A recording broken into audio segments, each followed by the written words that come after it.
स्वागत है smart class के यूट्यूब चैनल पर। देखिए, आज का जो टॉपिक है इसमें हम लोग मानव हृदय के बारे में बात करेंगे।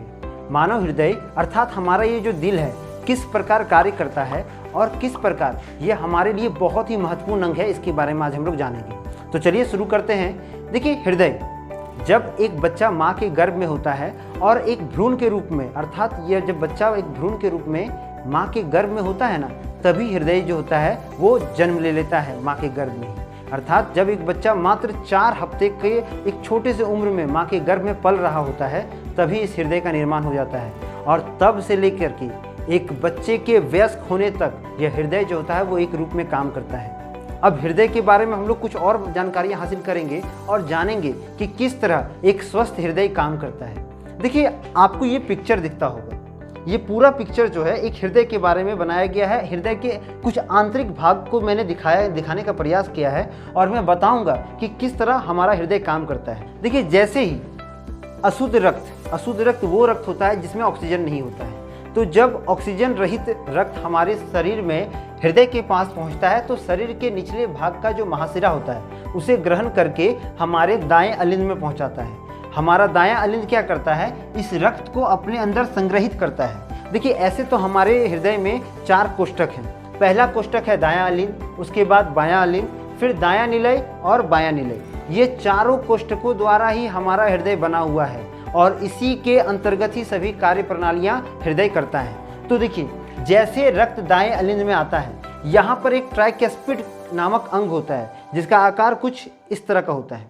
ये क्या करता है, जैसे इसमें रक्त आता है, ये इस तरह रक्त गया तो ये भाग खुल जाता है और खुलने के बाद रक्त अंदर की ओर अर्थात दाएं निलय में पहुंच जाता है। जैसे ही एक अशुद्ध रक्त दाएं निलय में पहुंचता है, ये वापस ट्राइकैस्पिड जो होता है वो लॉक हो जाता है। जैसे ट्राइकैस्पिड लॉक होता है तो रक्त में ये जो निलय वाला भाग है ना, दोनों तरफ देख लीजिए, ये जो निलय वाला भाग है ये क्या करता है, ये संकुचन का काम करता है। मतलब ये एक तरह से गति देता है, रक्त को ऊपर की ओर धकेलता है और ये रक्त की ओर जो ऊपर की ओर धकेलने का काम होता है, इसी के कारण जो रक्त होता है वो ऊपर की ओर जाता है और यहाँ तक रक्त पहुँचता है। तो हो सकता है ऐसा भी कि रक्त बाहर भी निकल जाए इधर से जिधर से वो आया है, लेकिन ऐसा नहीं होता है। इसलिए नहीं होता है क्योंकि ये एंटी लॉक होता है। रक्त सिर्फ ये नीचे दे सकता है, वापस ले नहीं सकता है, क्योंकि इसका आकार कुछ भी जैसा होता है। देखिए आप, यहाँ आकार भी जैसा है, तो रक्त नीचे आएगा ना कि ऊपर से और ऊपर जाएगा। तो जब रक्त इधर से नहीं जा सकता है, ऊपर से नीचे से ऊपर नहीं जा सकता है, तो ये रक्त किधर जाती है, या इस पाइप से होते हुए, फुफ्फुस धमनी जिसे कहते हैं, इस पाइप से होते हुए क्या करती है, यह हमारे फेफड़ों तक जाती है। देखिए ध्यान से, अशुद्ध रक्त हमारे फेफड़ों के जो ये धमनियाँ हैं या फुफ्फुस धमनियाँ हैं उनसे निकलती है और कहाँ जाती है, हमारे फेफड़ों में।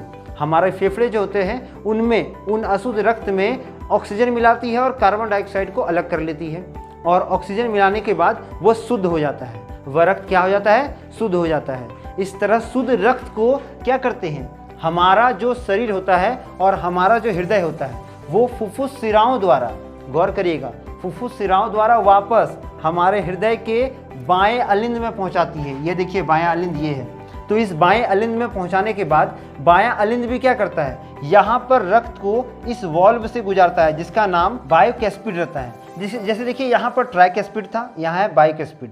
तो बायोकैस्पिड में जैसे ही रक्त आता है ये वापस खुल जाता है और ये शुद्ध रक्त को बायां निलय में पहुंचाता है। आप देखिए बायां निलय का जो साइज है यहाँ पर मांसपेशी का, ये थोड़ा ज़्यादा है दाएं निलय से। दाएं निलय का पतला है और इधर जो है थोड़ा ज़्यादा है। तो ये जो ज़्यादा भाग है इसलिए यहाँ पर मांसपेशियाँ ज़्यादा मोटी परत है, क्योंकि यहाँ पर अधिक संकुचन होता है, अधिक जो होता है वो धक्का देने का काम किया जाता है, अधिक बल लगाया जाता है। तो हम यह कह सकते हैं कि बायां निलय जो होता है वो अधिक बल लगाता है शुद्ध रक्त को शरीर के सभी भागों तक पहुँचाने में। और वो पहुँचाता कैसा है, वो क्या करता है, जब रक्त इसमें आता है बाएं अलिंद से, या बोल सकते हैं फुफ्फुस शिरा से, जैसे बाएं अलिंद में शुद्ध रक्त आता है तो यहाँ बायोकैस्पिड जो है वो खुल जाता है और ये शुद्ध रक्त को यहाँ स्टोर करता है। शुद्ध रक्त में पंप आता है, या बोल सकते हैं संकुचित होता है यह, और संकुचित होने के बाद इस वॉल्व के द्वारा, देखिए ये जो वॉल्व गया है इसके द्वारा रक्त महाधमनियों के द्वारा हमारे शरीर के सभी भागों तक फैल जाती है। तो इससे हमें क्या पता चला कि शुद्ध रक्त जो होता है वो बायां अलिंद और बायां निलय में आया, अशुद्ध रक्त जो होता है वो दायां अलिंद और दायां निलय में आता है। दूसरा और क्या पता चला कि शुद्ध रक्त का जो प्रवाह होता है वो फुफ्फुस शिरा अर्थात हम बोल सकते हैं कि शिराएं करती है, जबकि अशुद्ध रक्त का जो प्रवाह होता है वो कई क्षेत्रों में धमनियाँ करती हैं। अब देखिए अगला चीज़ क्या है कि ये जो मांसपेशियाँ हैं इसके भी 3 अलग अलग नाम हैं। जो बाहरी भाग है इसे पेरिकार्डियन कहते हैं, जो बीच का भाग है इसे मायोकार्डियन कहते हैं, और जो अंदर का भाग है इसे एंडोकार्डियन कहते हैं। फिर से बता दे रहा हूँ, बाहरी भाग को पेरिकार्डियन, बीच के भाग को मायोकार्डियन और अंदर के भाग को एंडोकार्डियन कहते हैं। इस तरह से ये मांसपेशियाँ बनी होती है। देखिए जो ये हृदय है इसका जो निचला परत है इसको एपेक्स बोला जाता है, इस भाग को एपेक्स बोलते हैं। जो ऊपरी भाग होता है इसे बेस बोला जाता है, क्योंकि ये थोड़ा समतल होता है और ये भाग थोड़ा नुकीला होता है, इसलिए इसको एपिक्स बोला जाता है। अब हमारा हृदय जो होता है वो मात्र 300 ग्राम का होता है, और इस 300 ग्राम के हृदय में इतनी ताकत होती है कि ये 1 मिनट में 72 बार धड़कता है, और 72 बार धड़कने के साथ साथ ये 5 से 6 लीटर रक्त को पूरी तरह बोल सकते हैं शरीर के सभी भागों से ला भी सकता है और उसे संचारित भी कर सकता है। तो ये किस तरह करता है? देखिए एक बार जब हमारा हृदय धड़कता है तो ये 70 ml खून को क्या करता है, प्रवाहित करता है और संचित करता है। अब इसमें हृदय में एक और यूनिक सा चीज़ मैं आपको बताता हूँ। हमारा हृदय जो है जब धड़कता है तो धक धक की आवाज़ देती है, तो इस आवाज़ को वैज्ञानिक रूप से लब डब कहा जाता है। ये लब डब जो है ये शब्द बोल सकते हैं ग्रीक भाषा से लिया गया है, जिसका अर्थ होता है धकधकाना या कंपन करना।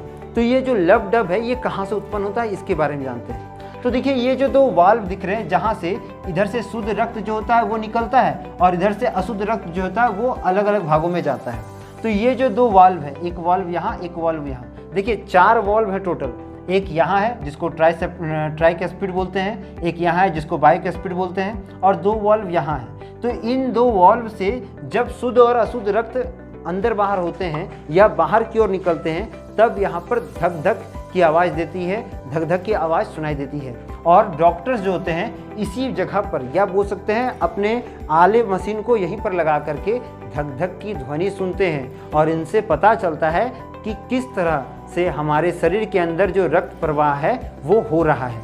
अब देखिए इस हृदय का ये बीच का पार्ट होता है जो क्या करता है, दाहिने भाग और बाएं भाग को अलग करता है। इस बीच वाले भाग को विभाजक या स्पेक्ट्रक कहते हैं। बीच वाले भाग को विभाजक ये जो है ये मांसपेशी द्वारा बना होता है, इसे विभाजिका भी कहते हैं और स्पेक्ट्रक भी कहते हैं, अर्थात जो सेपरेट रहने का काम करता है, दोनों भागों को अलग रखने का काम करता है।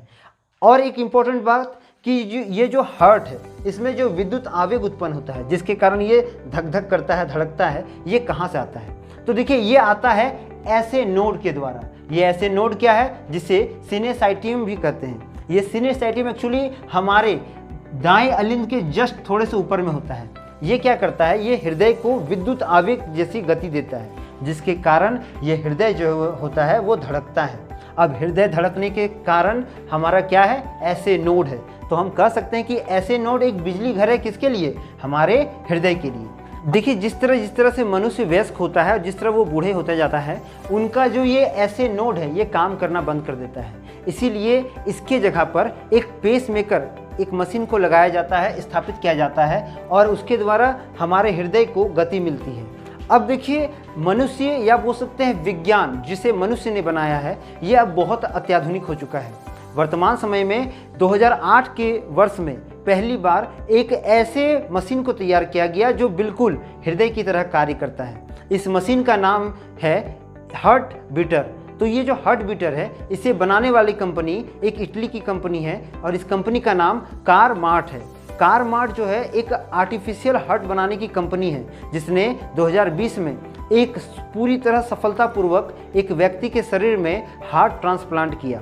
देखिए हार्ट ट्रांसप्लांट जो है ये 1967 से ही शुरू हो गया था, लेकिन उस समय 1967 के समय एक जिंदा दिल को हमारे दिल में या बोल सकते हैं हमारे शरीर में ट्रांसप्लांट किया जाता था। लेकिन 2020 में पहला एक ऐसा समय आया जहां मानवकृत हृदय जो था या हम बोल सकते हैं कृत्रिम हृदय जो है वो मनुष्य के अंदर ट्रांसप्लांट किया गया। देखिए ये जो ट्रांसप्लांट की पद्धति है यह बहुत पुरानी है। लगभग 3 दिसंबर 1967 को क्रिश्चियन बोनार्ड नामक एक वैज्ञानिक ने केपटाउन में पहली बार हृदय का ट्रांसप्लांट किया था। यह हृदय जो था एक मनुष्य से लेकर दूसरे मनुष्य में पहुंचाया गया था। हृदय ही हमारे शरीर का एक ऐसा भाग है जिसका संचार या जिसका संतुलन हमारा दिमाग नहीं करता है। अर्थात हृदय के स्पंदन गति का जो पूरा लेखा जोखा होता है यह खुद से मेंटेन करता है, जिसमें इसकी सहायता ऐसे नोड करता है और यह दिमाग से बिल्कुल अलग होता है। तो हम कह सकते हैं कि यदि कोई हृदय तब तक धड़कता रहेगा जब तक उसे ऑक्सीजन मिलती रहेगी। यह जरूरी नहीं है कि हृदय में मस्तिष्क द्वारा कोई भी तरह का नियंत्रण होता है। तो इस तरह से हृदय जो है वो हमारे शरीर में कार्य करता है।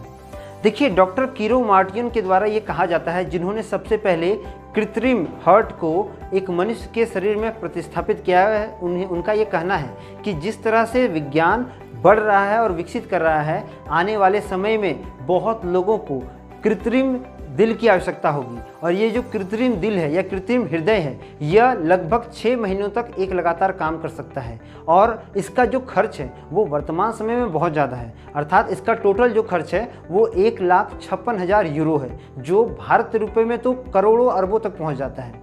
तो इस तरह से जो हृदय है विज्ञान के क्षेत्र में भी एक प्रगतिशील कार्य कर रहा है और आने वाले समय में भी हृदय जो होगा, हो सकता है ऐसा कि मनुष्य के लिए अब सभी अंगों को बनाना विज्ञान के लिए संभव हो सकता है। तो आज की वीडियो में हम लोगों ने जाना कि किस तरह हमारा हृदय बना है और किस तरह से यह कार्य करता है। आशा करते हैं कि हृदय के इस चैप्टर को आप बहुत अच्छे से समझ गए होंगे। मिलेंगे हम लोग अगले वीडियो में, तब तक के लिए चैनल को लाइक करें, शेयर करें, सब्सक्राइब करें। वंदे मातरम। भारत माता की जय।